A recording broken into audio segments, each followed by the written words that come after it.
Welcome to Courtney on Health, heard, as I say, non-exclusively on MalcolmPresents.com. Anyway, welcome, guys. Hi. Anyway, Hi, Malcolm. Hi, hi. Courtney. And again, welcome to Courtney on Health, a Zoomcast series about how to get through these lingering COVID times with tips on nutrition and exercise given by Courtney Grevenese, a registered dietitian with a Master of Science degree in nutrition and applied physiology. You're gonna have to tell me about that applied physiology thing. Okay. We'll have to do a show about that. And Courtney is an experienced nutritional and health consultant in New York, and of course now the world, and will help guide you on a path to wellness and health. And so now we're kind of focusing, it's a back to school episode, and we're talking about food for the kiddos. So I'm going to start off with the poem. It's called School Food, and it's by Elizabeth Walker. And here we go. Okay. Yuck, gross. I won't eat that. This food looks like a run over rat. It's green and gross, kind of icky. It smells like a sewer and it's really sticky. Nasty meat cooked halfway through. I think my face is turning blue. I think the bread is 12 years old. The fries aren't cooked. They're still cold. I don't know. I had strange things when I went to school, and I don't know. Sometimes the lunch was like, what are you going to do? You know, that's what it is. And you didn't get packed a lunch and now you're stuck. So you get the picture. So do you have any idea what your kiddo really eats during their school day? Are they eating what you pack them? Are they eating what is being served in the cafeteria? More than at most other meals, kids have a lot of control over what they eat at lunch at school. You can't see them, so you don't know what they're munching on. A kid can choose to eat the green beans that came with the tacos, or they can throw them out. More likely throw them out. A kid can also choose to eat an apple instead of that ice cream sandwich, although I would go for the ice cream sandwich. Mama wasn't looking. Back in 2013, an 11-year-old, Zachary Maxwell, filmed an award-winning short, which was screened in the Manhattan Film Festival that year, to convince his parents that the school lunch wasn't that healthy. He actually went in with a hidden camera because he was trying to convince them that something's really off. It's called Yuck, and it won an award. It's a fourth grader's short documentary about school lunch. When I was in fourth grade, I was happy to have my PB&J sandwich my mom lovingly packed with fruit and 50 cents for milk and a snack. I would never think of hiding a camera in to take pictures of the cafeteria, but we're in the 21st century, and we're still in pandemic times, and staying healthy is our primary concern. So what should we pack in our kids' lunch to make it healthy and tasty? Courtney will give us an info on brown bagging it and helping your kids make better choices when they're buying lunch. So Courtney, start us off with this. What's the best way to start this about getting people to know what's healthy to pack and that your kid doesn't throw it out? Well, Courtney did this one thing. I remember when I was in school, which is a long, long time ago, but you take a look at the waste paper baskets and you saw more containers of milk and apples than anything else. They were just tossed. Well, there's a lot more stuff. You bring up a really interesting point, Malcolm. So, because oftentimes what parents, well-meaning parents, pack these they're colorful and they're beautiful, healthy lunches, and unfortunately, it ends up in the trash can. So, the short and the long of it is, the short side is, try to work with what they like and meet them halfway in terms of healthiest things that they actually will eat when they're in school. So there's no one perfect lunch because all of our kids are different, right? So you might have a kid who loves veg. So that's easier. You can pack vegetables in a container for them. Of examples here, and they're going to eat them. The more challenging kiddos are ones who've gotten used to, or I don't use the word picky, maybe finicky is a little bit better, maybe a little choosier, is trying to make the best options available to them. So the first thing when I'm working with parents or caregivers is relax. Talking one meal here, right? So you do the best you can. We're going to talk today, but the reality is They still have breakfast at home. They have dinner at home with you. They probably have some you have the ability to course correct a little bit, even if they choose to eat nothing. And hopefully that's not the case for during that day. So let's talk about brown bagging it, or really what we're talking about these days is, coolering it. That way you can put an ice pack in there and keep things at a proper temperature and safe. And then we'll talk about the poor lowly school beaten up so badly over years. So lots of different options this year that we have available to us, this and in years past. So much more. If you have the budget to buy some of these dippable little containers. So if your kid's a dipper and they like to put pretzels or crackers or things like that in these little individual sized guacamole containers, the little hummus containers, Sabra is just one company, but there's many that make them. It makes it easy and convenient, and kids find it fun. So some kids find it. You can sneak a healthy fat and some protein into their lunch instead of it being, and I thought, a mostly either refined carbohydrate or just carbohydrate lunch. You will serve your child better in that way. Why? Because they'll stay fuller longer. We talked about that in past episodes. And they're probably going to like some of these options. Little cheeses like these. I know one of the popular brands is Laughing Cow, but there are so many different now of these little portable cheeses that you can throw in a lunch.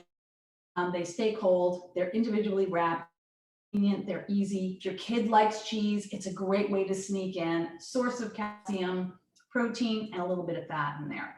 So you can either take one, give them a bunch of little nibbles, hopefully healthier nibbles right now, and you can do some veg, you can do all sorts of containers now that make it super easy for your kids to, sandwich, the sandwiches. This is edamame and carrots in here. You can have them separated like this. So if your kid's not a sandwich eater, lots of kids, at least in my experience and what we know from data, they don't like sandwiches. So that might be completely off the table for an option for your kids. So instead, maybe pack them with, they can dip, they can nibble, you get mostly healthy in there. Edamame is an excellent protein if they like that kind of thing. So you can build around healthy lunch without necessarily having standard, what we considered a typical lunch meal for our kids. Yeah, Courtney, you just made me, Courtney, you just made me think of my favorite lunch food. Which is? It's 2 words, devil dogs. I don't know if they still make them. It's hard to find devil dogs. But I remember as a kid, some. if I found 2 devil dogs in my lunch container, that You would hit gold. Yeah. So yeah, and listen, you're gonna pack a treat for your kid. Sure, why not? The reality is there's a lot of social pressure in areas. I've spent a lot of time volunteering, actually doing some, observational research type activities inside school lunchrooms. And there's a lot of yucking one's yum. Do you guys know what yucking your yum is? I know that kid's movie was named Yuck. Mm-hmm. Judgment. So there's a social aspect of your kid that really most parents aren't aware. So if you're the kid who's bringing in either an ethnically based lunch or a overly, and I hate to even say that because in my mind it can never be too healthy, but what some kids would make fun of, they're put in a situation where even if they like it, and they probably do like it, they're picked on a little bit, or something smelly. Like, I love hard-boiled as a lunchbox option. In practicality and reality, think about it. This is Nope. an Ain't gonna work. I would no sooner tell somebody to bring this on an airplane or a commuter train, right? There are certain social things you just don't do. So yeah, I don't think a hard-boiled egg is gonna work. Yeah. The social side of what's available and put that in. And I'm gonna out my childhood because it lends into that. So when I was, we'd often have leftovers from the night before, which, by the way, is a great way to and pack your kids some lunch.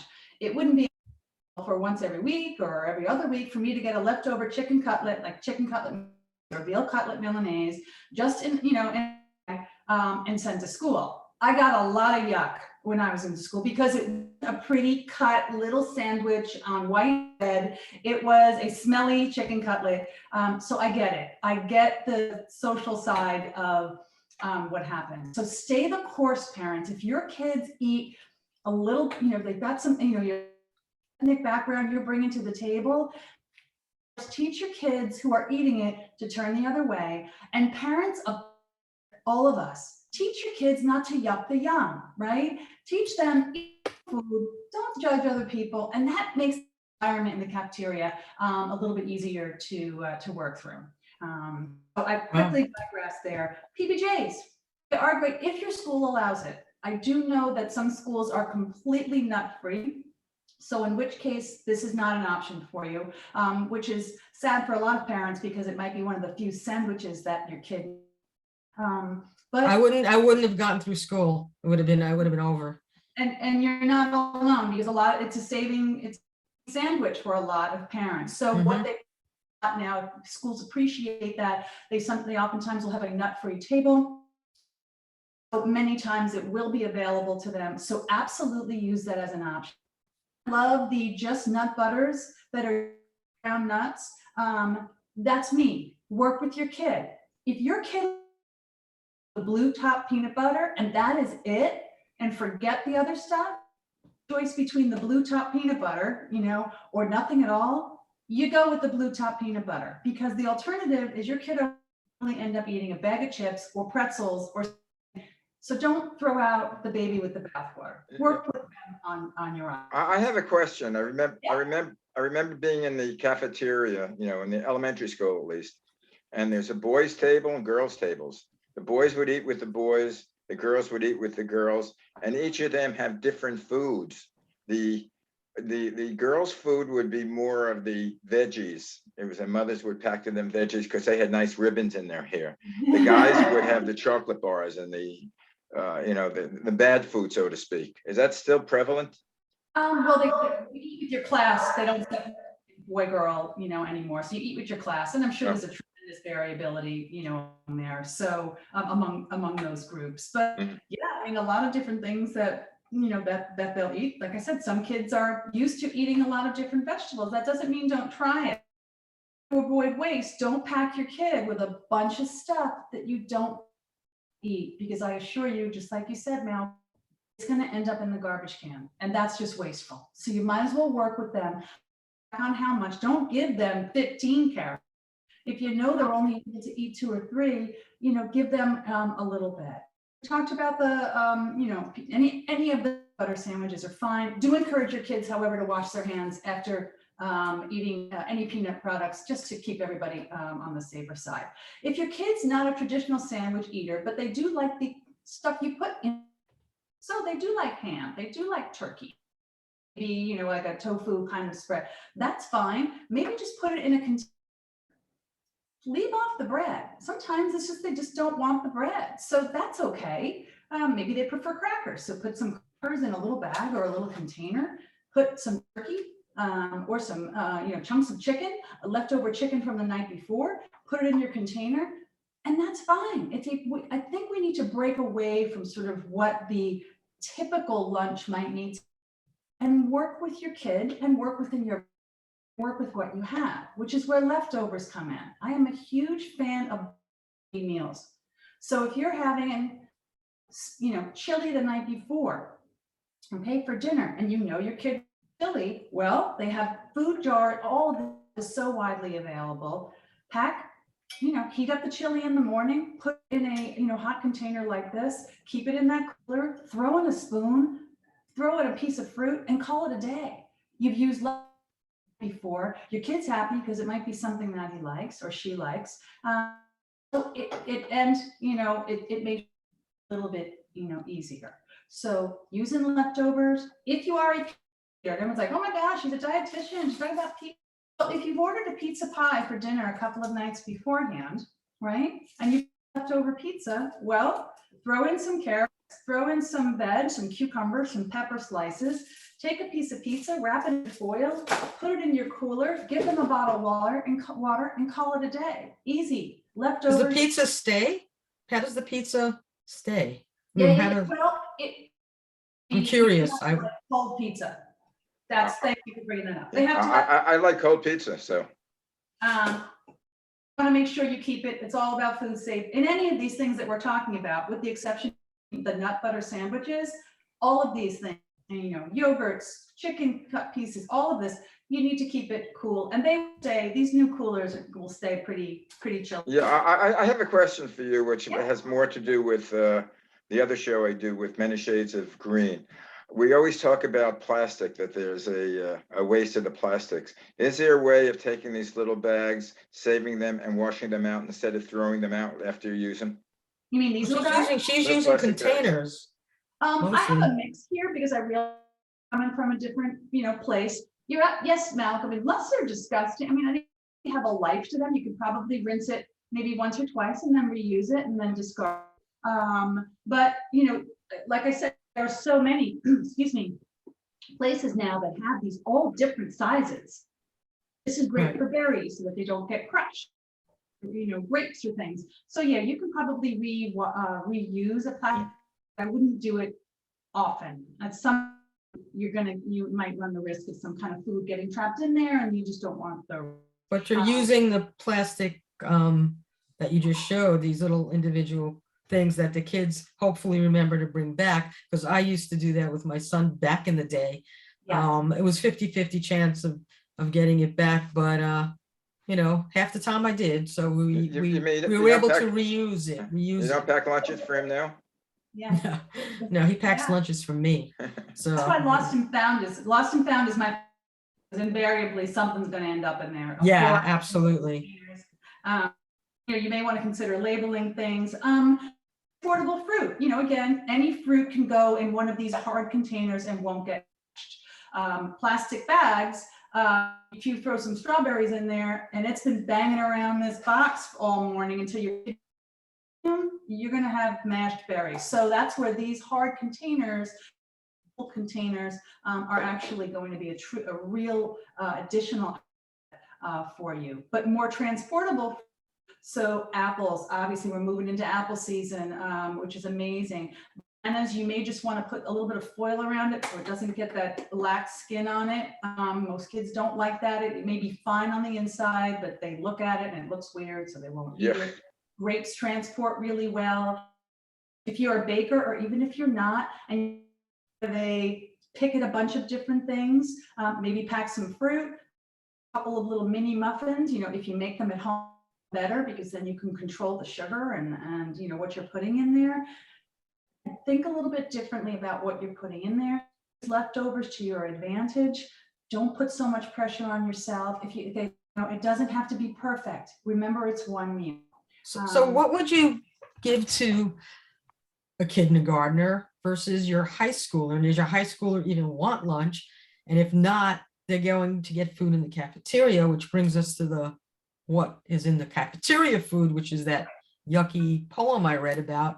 And I know as a dietitian, you must really want to make sure that stuff that's being given to the kids is healthy, and because they do have soda machines, they do have machines with potato chips and chocolate bars. I mean, in Lincoln High School, they made these incredible on-site chocolate chip cookies, big ones like this big, with milk. That was lunch. Many times, if in your different activities, you don't even have time to go into the cafeteria, you'll get that. So what are the little ones versus the big ones? What do you do for that? Little ones, you might need to do more of these kid size. Still, even though kindergarten, they're in school, but remember, they're still like using their fingers a lot. So you can use a lot of the things we just spoke about.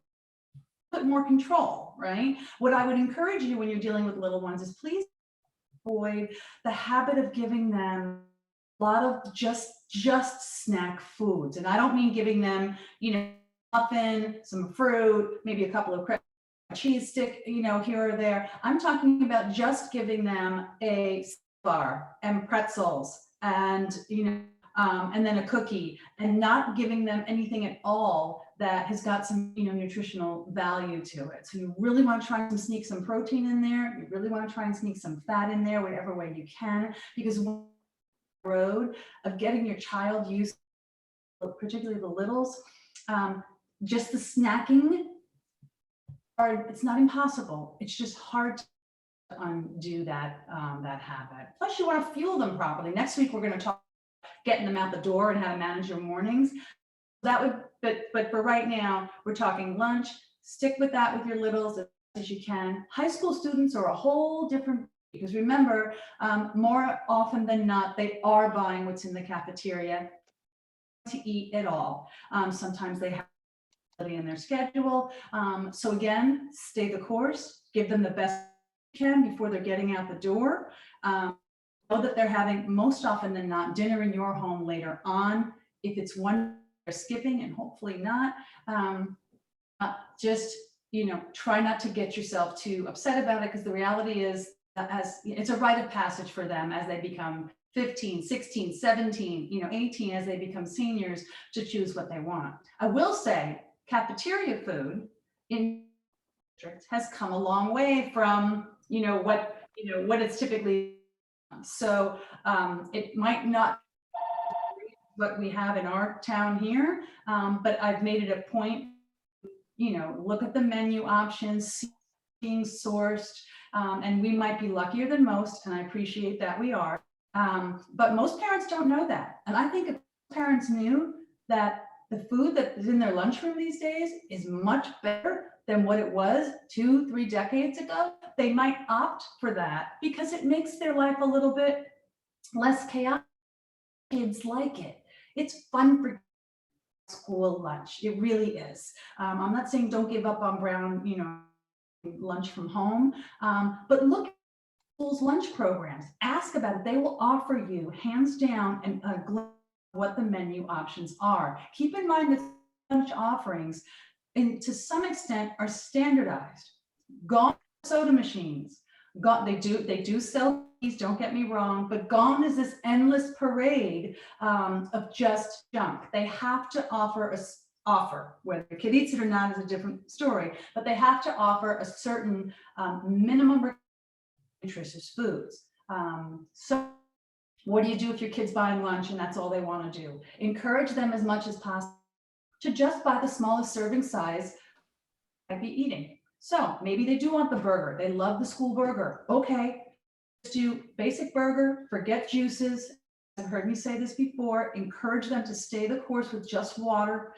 So burger, maybe they'll, get something from the salad bar or the fruit bar that's available to them, and then call it a day. So even if it's not necessarily the healthiest food, they are eating the smallest serving size possible for it.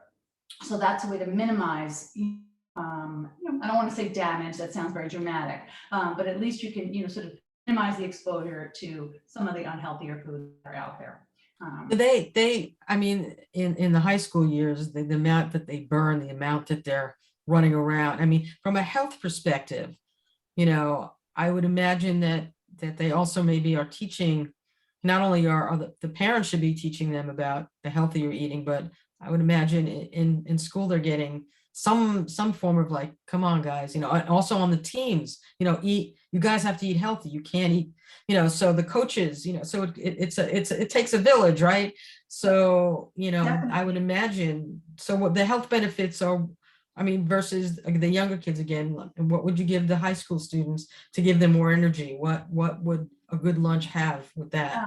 Well, depending on, again, what your kid eats, if they're, let's say, doing plant-based, I mean, I think easy would be like any of your bean-based spreads, either in a container and then they can dip, or they can make a whole sandwich out of that. And transportable, if they eat some animal products, might eat, chicken, but they don't eat products, then base it around there. So maybe a healthier chicken salad you can put, or of grilled chicken in there. Salad bars are very popular even in high school lunchrooms now. So at least the availability of different greens and vegetables and beans. They can put together a salad all on their own. And quite frankly, they probably prefer it that way. They can choose, what they want. So that would be a great option. And I'm telling you, the peanut butter and jelly sandwich is, and I've heard this before, we can definitely spend talking about nutrition among athletes, because whereas at least in classes in the high school level, try to encourage, or at least teach about healthier eating, that in practice is not really happening on the field or on the courts. High school levels, most high schools can't afford to have, a dietitian come in to do education. So I will say that the athletes is a whole nother topic, but they do try to encourage, listen, healthier eating, you got to get body, and we don't all need to eat the exact same way, but you do need way from these sweetened beverages and coffee drinks. And that's a bigger thing among high school students, is that they're able to move around more, so they're finding their way to get a lot of these very sweet sweetened beverages, a lot of chips, a lot of things like that, that they might tend to go overboard. I don't remember in high school whether my mother packed a lunch. I think in high school I was on my own. And as a Max can attest, across the street from Lincoln was a place called the Sweet Shop. Yeah. And you weren't that was allowed there. bad. That was bad. But when you go there, I mean, for lunch it was great. For an ice cream soda, or we had a frap, or banana split, where it was healthy because we had the banana.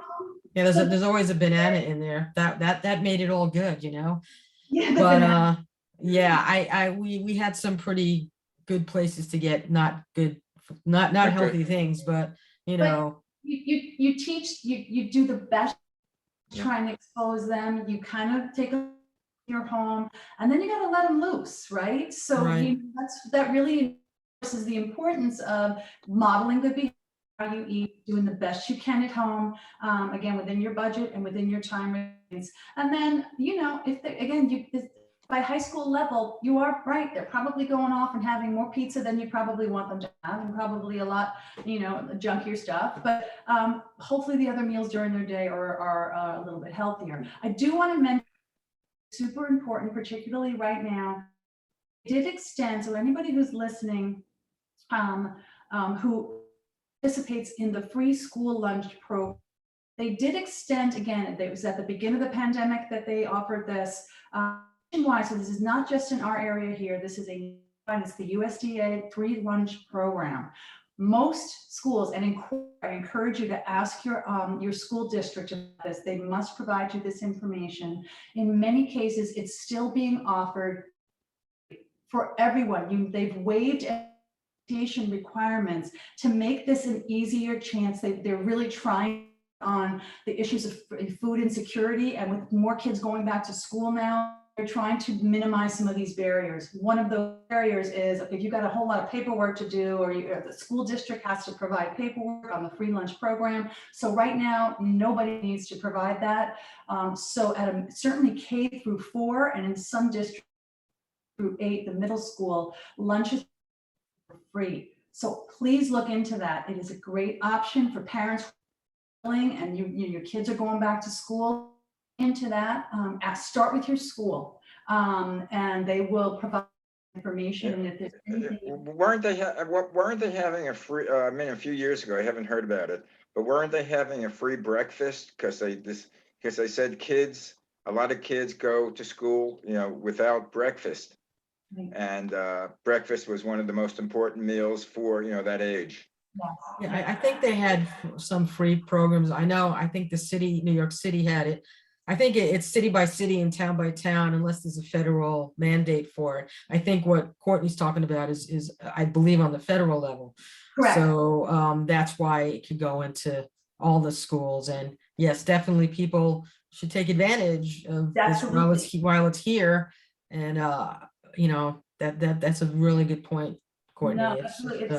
No, it just frees up your, it just frees a little bit of, headspace for you to focus on other things. I know. Bring water. I was, going to mention a lot, if your kids, and hopefully they are going back to school, no matter what age they are, certainly by kindergarten, straw bottles are preferable. So if you're and and the children have to wear masks, it is much easier to, encourage hydration intake if you're working with a straw bottle versus a tipping bottle, the tipping sports bottle that you have to flip over. I know it seems like it's very small difference, but for a lot of kids, it does make a difference in terms of their overall fluid intake throughout the day. So yeah, it's called, you have to adapt. yes. We are in times that we have to adapt, and it's from school lunches to everyday living. It's just such weird times that to get through it, you gotta, you use the tools that you have. Well, So it's called the new norm. Yeah. it's the new norm. It's going to be the new norm for, I think it's going to be it. I think new norm is going to be it for quite some time. But sometimes it could be a good thing. Sometimes things that make you think more about how to attack a problem or whatever is a good thing. So maybe out of this pandemic and everything we went through, perhaps things, could get better, Yes. We got to look at that's what Monty Python always look on the bright side of life, You do. So, I think you're a it's very fan. We're going to have positive. to. Remember What? our blue zone. Remember our topic on blue zones, right? One of the Right. reasons why they believe that it's their very energized, very positive outlook on life. So, I've been accused of being Sister Mary Sunshine on more than. I realize that is my MO, but you're right. You got to try and. I like your MO. Yeah, What's me that? too. We need your MO more because we gotta have people like you leading, moving forward in positive ways. It's just the negativity is so consuming right now that you are a ray of sunshine, Courtney. Hey, guys, See, I like that. So I'm hands on my yogurt. I just want, and I know these are very popular. So yogurt seem very, if your kid is a yogurt eater, sadly, my daughter was, my son is not, but they have look at the labels, okay? That they like, they do have the little ones. I hate marketing is everything. So if your kiddo really loves Superman and Superman is sitting on of yogurt and it encourages it, great. But if you can always go back to these containers we're talking about, buy the bigger container of the that they like. Obviously start with plain and then use that and have that, send them with a spoon, send them with a piece of fruit, and you could do far worse. Easy peasy, lemon squeezy, and don't overthink it. Anyway, guys, our time is up, and I'm getting hungry. You're getting hungry. Yeah, me too. But it's good to know that the kids are going back. I'm hoping, keeping my fingers crossed that the school year starts off good and kids are eating good. You guys go back to school next week, or The first. Yeah, right before Labor Day weekend, which is weird, but they okay, so Los Angeles, we went back to school. They started. Yeah, they already started. Anyway, so. All right, guys, we'll catch you next week.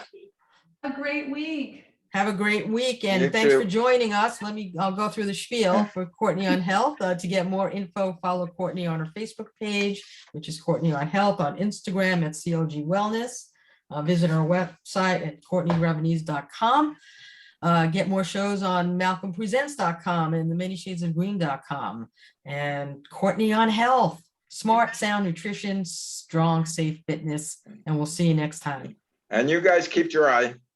Yeah, we had a bit of ennui, and I didn't like ennui. Yes, send them over to Los Angeles. We need. I know you guys need the rain. To take it easy. Bye. Bye, guys.